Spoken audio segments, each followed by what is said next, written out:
Cari maklumat dan berita politik yang bebas, kupasan yang tepat, panas. Dapatkannya secara eksklusif hanya di Jom Channel. Komitmen kami, rentasan berita Isnin hingga Jumaat. Berbicara dan isu semasa, kami garapkan secara langsung. Panel-panel berkaliber dan profesional. Interaktif, pandangan anda kami raikan. Jangan lupa bersama kami di setiap hujung minggu dalam edisi khas mingguan. Jom Channel, moving forward, sharing a new experience. Saya Zawaz Yusof bertemu kembali dalam rentasan berita edisi 925 antara paparan utama. Secara politik dan moralnya, Mahyadin patut letak jawatan. Kucalana wajah pengkhianat UMNO.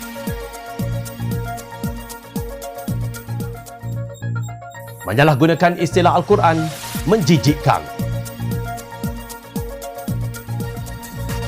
Tolonglah ada sedikit rasa malu pada rakyat.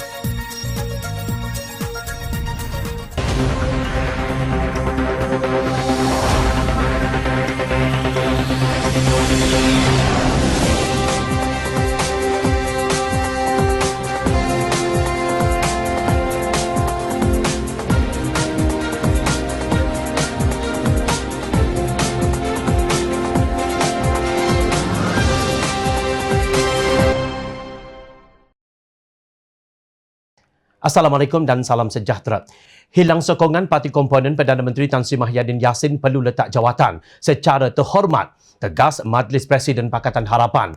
Majlis Presiden mengeluarkan kenyataan demikian setelah mengambil maklum pengumuman Presiden UMNO Datuk Seri Ahmad Zahid Hamidi bahawa parti itu telah menarik balik dan menamatkan sokongan kepada Perdana Menteri serta-merta. Majlis Presiden juga mengambil maklum kenyataan Peguam Negara Tan Sri Idrus Harun berkaitan isu penzahiran sokongan terhadap Perdana Menteri. Kami mengingatkan Peguam Negara bahawa Tan Sri Mahyadin Yassin sendiri telah dilantik sebagai Perdana Menteri berdasarkan warkah ketua-ketua parti politik yang menyokong beliau, termasuk Presiden UMNO yang telah dipersembahkan kepada Kebawah Duli Yang Maha Mulia Seri Paduka Baginda Yang di-Pertuan Agong pada 29 Februari tahun lalu, kata Majlis Presiden Pakatan Harapan dalam satu kenyataan 8 Julai lalu. Kenyataan yang ditandatangani oleh Presiden Keadilan Datuk Seri Anwar Ibrahim, Presiden Amanah Muhammad Sabu dan Setiausaha Agong DAP Lim Guan Eng juga menyifatkan sikap Peguam Negara umpama seorang politikus kerajaan. Apabila ketua parti terbesar itu mengumum menarik sokongan seperti yang berlaku sekarang, maka Perdana Menteri telah hilang sokongan asas parti tersebut dan seterusnya hilang sokongan majoriti ahli parlimen. Jelas sekali Peguam Negara bertindak lebih sebagai ahli politik Perikatan Nasional daripada mempertahankan keluhuran undang-undang, kata kenyataan itu.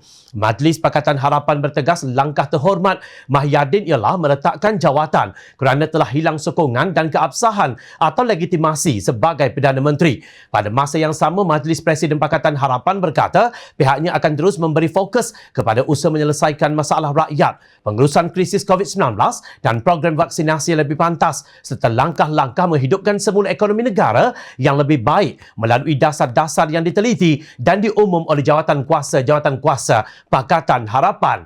Kita perlu memberi lebih banyak tumpuan kepada usaha menyelamatkan nyawa dan ekonomi rakyat ekoran krisis COVID-19 yang kian meruncing berbanding terus berpolitik demi jawatan dan habuan, menurut kenyataan itu. Mengulas mengenai keperluan untuk mendapatkan mandat rakyat dalam pembentukan kerajaan baharu, Majlis Presiden berpendirian bahawa waktu ini bukanlah masa yang sesuai untuk mengadakan pilihan raya umum, pilihan raya negeri atau pilihan raya kecil. Ini kerana jumlah kes COVID-19 yang masih tinggi dan prasarana kesihatan awam yang semakin tertekan.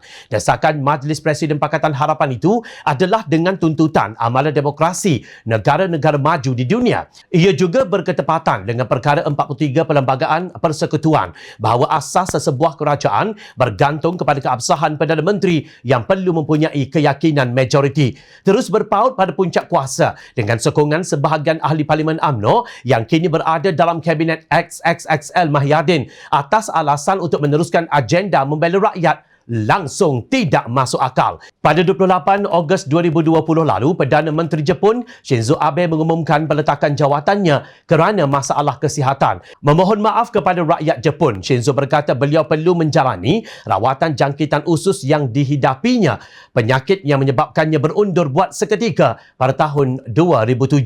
Shinzo merupakan Perdana Menteri Jepun yang paling lama mengetuai Kabinet Kerajaan Jepun, iaitu selama 7 tahun 268 hari, iaitu 26 Disember 2012 hingga 16 September 2020. Seorang lagi Perdana Menteri Jepun yang lama menerajui kerajaan matahari terbit itu ialah Isako Sato selama 7 tahun 244 hari, 9 November 1964 sehingga 7 Julai 1972. Perdana Menteri Jepun rata-rata mempunyai jangka hayat yang pendek di atas persada pentadbiran negara itu. Ada yang tidak sampai setahun. Adakah ini maknanya rakyat Jepun juga sudah tidak terbela? Semua negara di dunia diserang oleh wabak COVID-19. Tiada satu negara yang bebas daripada serangan tersebut, termasuklah negara Jepun. Bloomberg melaporkan Malaysia telah jatuh ke tangga 51 dari 53 negara dengan nilai ekonomi berjumlah lebih 200 bilion dolar Amerika, kira-kira 831 bilion ringgit dalam tahap ketahanan COVID-19 ranking Bloomberg untuk bulan Jun 2021. Jepun yang Perdana Menterinya saling bertukar ganti berada pada tangga ke-23. Tiada ada bukti negara yang hancur dan rakyat tidak terbela jika Perdana Menteri bertukar ganti ketika negara dilanda wabak COVID-19. Sebaliknya, Malaysia dikenakan darurat, rakyat dikurung dalam Perintah Kawalan Pergerakan PKP, ekonomi terbantut dan bilangan yang membunuh diri juga meningkat. Sehinggakan rakyat terpaksa mengibarkan bendera putih meminta bantuan kerana keadaan mereka yang tidak lagi terbela oleh kerajaan tebuk atap. #kerajaan gagal, rakyat bela rakyat dan sebagainya menjadi trending di media-media sosial sebagai gambaran kerajaan yang sudah tergelincir jauh daripada landasan pembela rakyat. Salahkah Pakatan Harapan mahukan mandat rakyat yang telah dirampas dikembalikan? Umpama rumah siap pahat berbunyi. Selepas Presiden UMNO Datuk Seri Ahmad Zahid Hamidi mengeluarkan kenyataan media bahawa Majlis Kerja Tertinggi UMNO atau MKT menarik balik sokongan serta-merta terhadap Kerajaan Perikatan Nasional dan menggesa Tan Sri Mahyadin Mat Yassin berundur secara terhormat, sepatutnya tiada lagi sebarang bantahan. Namun apa yang berlaku adalah sebaliknya. UMNO umpama buah yang ranum tetapi isinya penuh berulat. Ini amat jelas apabila sejurus selepas kenyataan itu tular, keluar pula satu kenyataan media lain yang antara lain menyatakan bahawa ahli-ahli Parlimen Barisan Nasional kekal menyokong Kerajaan Perikatan Nasional. Kononnya ia berdasarkan keputusan Majlis Kerja Tertinggi MKT UMNO bahawa ahli-ahli Parlimen diberi kebenaran untuk menyokong Mahyadin sebagai Perdana Menteri, atau sebaliknya jika berlaku sebarang pengundian dalam sesi Parlimen pada 26 Julai hingga 2 Ogos. Kenyataan media tersebut dipertikai oleh bekas Perdana Menteri Datuk Seri Najib Razak dalam satu hantaran di Facebook beliau. Saya pun ahli Parlimen BN. Sejak bila saya setuju langgar arahan MKT Parti semalam? Soalnya, beliau juga menyindir pihak yang menularkan kenyataan media tersebut. Siapa ada senarai penuh nama-nama yang dimaksudkan dalam kenyataan yang dikeluarkan, entah pihak mana ini.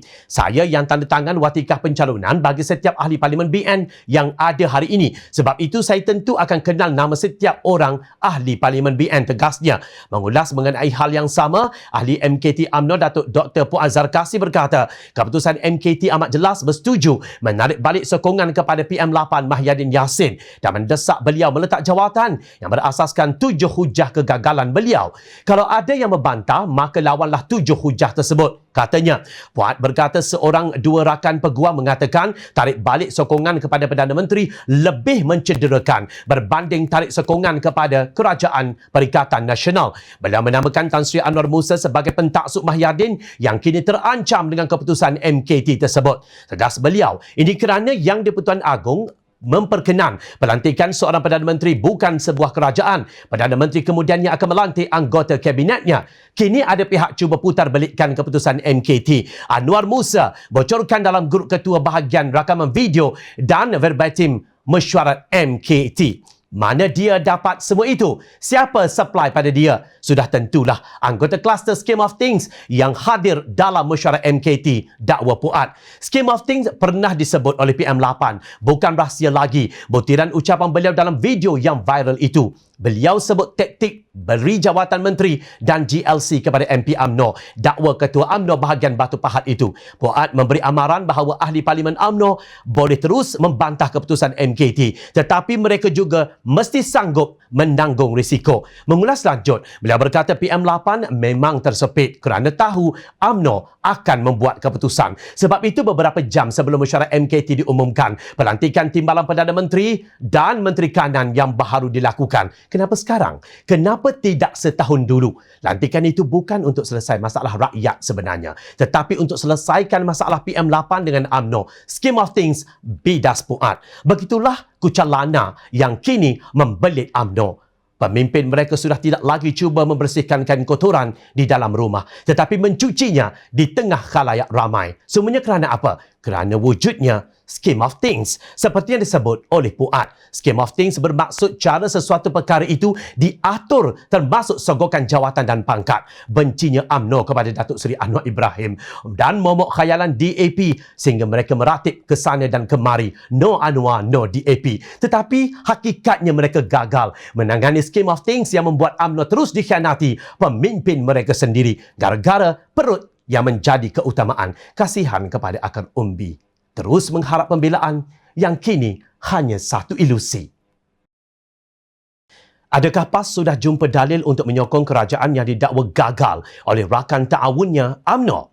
PAS dan 18 ahli parlimennya mempertegaskan sokongan sepenuhnya kepada Tan Sri Mahyadin Mat Yassin sebagai Perdana Menteri. Presiden PAS Datuk Seri Abdul Hadi Awang turut melahirkan kekesalan terhadap sebarang tindakan yang boleh menggugat kestabilan politik dalam negara, khususnya dalam keadaan kerajaan sedang berusaha menghadapi krisis kesihatan dan ekonomi yang sedang melanda negara. PAS seterusnya menyeru seluruh rakyat untuk bersatu hati mendukung langkah-langkah kerajaan dalam menangani pandemik COVID-19, terutamanya bagi menjayakan pelan pemulihan negara yang sedang dilaksanakan. Ujarnya yang juga ahli Parlimen Marang dalam satu kenyataan Lapoh Harakah Daily 8 Julai.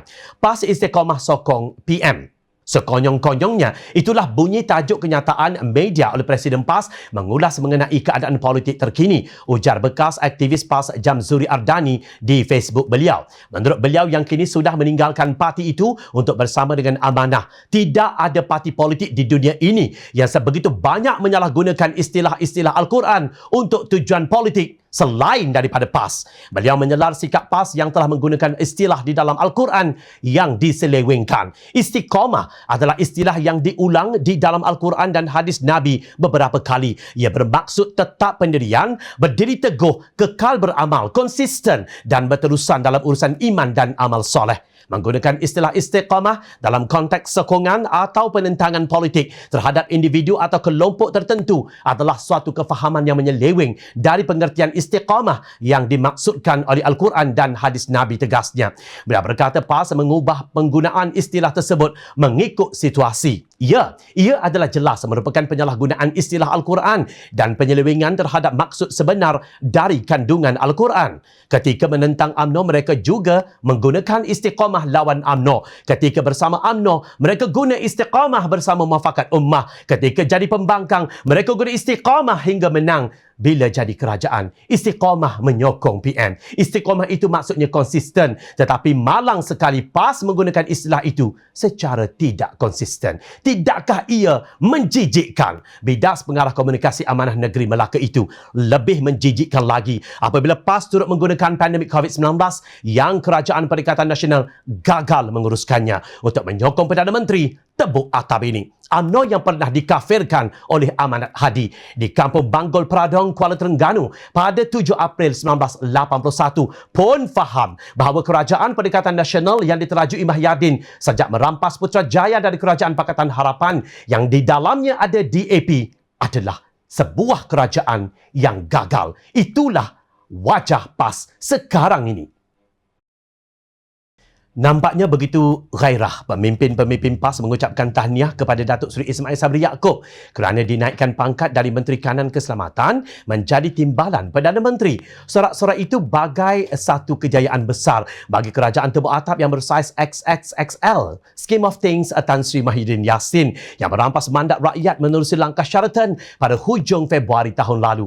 Walaupun satu dunia tahu kerja yang dibuat oleh Ismail Sabri setakat ini ialah membuat pengumuman tutup dan buka sempadan. daerah, negeri dan negara menerusi apa yang dinamakan Perintah Kawalan Pergerakan PKP, PKPP, PKPB, PKPD dan Standard Operasi Prosedur SOP yang berkaitan dengannya. Itu pun selamba sahaja gerombolan tertentu melanggar undang-undang yang mereka gubal sendiri dan entah bila akan diadili berbanding dengan rakyat marhain yang dikenakan kompaun serta-merta. Seolah-olah pengumuman Presiden UMNO Datuk Seri Ahmad Zahid Hamidi bahawa UMNO sudah menarik sokongan kepada kerajaan Tebuk Atap ini tidak memberi makna apa-apa. Sedangkan hakikatnya talian hayat Perikatan Nasional telah musnah dengan pengumuman Zahid itu. Demikian menurut pandangan Naib Presiden Amanah Datuk Seri Dr. Mujahid Yusof. Talian hayat Perikatan Nasional telah musnah apabila UMNO buat keputusan tarik diri. Pilihan di hadapan masih samar. Hanya kerajaan interim sebagai remedi awal untuk menyambut kejatuhan Perikatan Nasional, ujar Mujahid dalam satu kenyataan.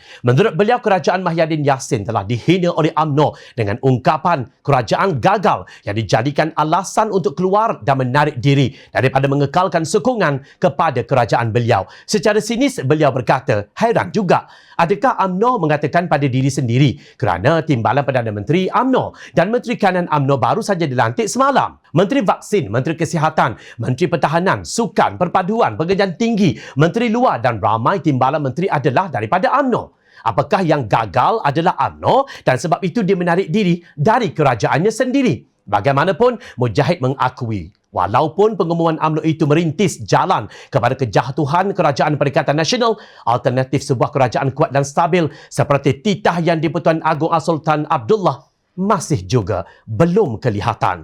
Pakatan Harapan kekal blok terbesar 89 ahli parlimen, tetapi tidak cukup bentuk kerajaan. Baki strong and formidable majority masih ada di tangan Blok Barisan Nasional Sabah, Sarawak, manakala fraksi Tun M mungkin menanti peluang. Tun Dr. Mahathir difahamkan mendapat sokongan ahli parlimen bekas Bersatu yang enggan menyokong Mahyadin dan gerombolan dari Warisan Sabah. Mujahid berpendapat jatuhnya Perikatan Nasional secara teknikal adalah jatuhnya kegagalan, keangkuhan dan lebih utama satu pengkhianatan. Rakyat menderita ekonomi dalam bahaya. COVID terus meningkat. Amat malang bagi negara terpaksa melalui musibah sebegini. Tapi sekurang-kurangnya satu kegagalan dan pengkhianatan telah pun diakhiri. Sekali lagi kebijaksanaan tuanku diperlukan bagi merealisasikan kerajaan yang kukuh dan stabil untuk menangani COVID-19 dan ekonomi yang parah, tegas ahli parlimen Farid Buntar itu. Sementara itu, ahli Dewan Undangan Negeri Paloh, Syekh Umar Baghrib Ali